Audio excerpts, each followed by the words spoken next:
ఒక ఊరిలో రాము అనే ఒక పిల్లవాడు ఉన్నాడు. ఆ పిల్లవాడు రోజు ఒక కుక్క పిల్లతో ఆడుకునేవాడు.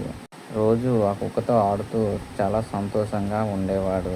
ఒకరోజు పొలానికి వెళ్తుండగా అక్కడ ఒక పక్షిని చూసి రాము ఆగి ఆ పక్షిని చేతిలో పట్టుకొని చూశాడు. ఆ పక్షికి బాగా దెబ్బలు తగిలాయి. దానివల్ల రాము తన మట్టి ఇంటికి తీసుకొని వెళ్ళి వాళ్ళ తాతకి ఇచ్చాడు. వాళ్ళ తాత ఆ పక్షికి రోజు ఫుడ్ పెడుతూ చాలా జాగ్రత్తగా చూసుకునేవాడు. ఒకరోజు ఆ పక్షికి గాయం మానిపోయింది. ఆ పక్షిని రాముకి చెప్పకుండా వదిలేశాడు. మరుసటి రోజు మళ్ళీ ఆ పక్షి అక్కడికి వచ్చి రాము అక్కడ ఆ పక్షిని చూసి చాలా సంతోషించి పక్షి వాళ్ళ అమ్మని కూడా తీసుకొని వచ్చి రాముని చూపెట్టింది. రాము చాలా ఆనందంగా ఉన్నాడు. రాము వైపు చూసిన వాళ్ళ తాత చాలా సంతోషంగా ఉన్నాడు.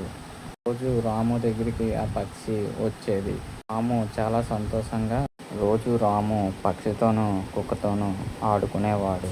మనం ఎప్పుడు ఏదైనా మంచి చేస్తే అది మనకి మళ్ళీ మన దగ్గరికి వస్తుంది. అదే మనం చెడు చేసామనుకో అది మనకి దగ్గరికి ఎప్పుడూ రాదు. అప్పటి నుండి రాము వాళ్ళ ఫ్యామిలీ చాలా హ్యాపీగా ఉన్నారు.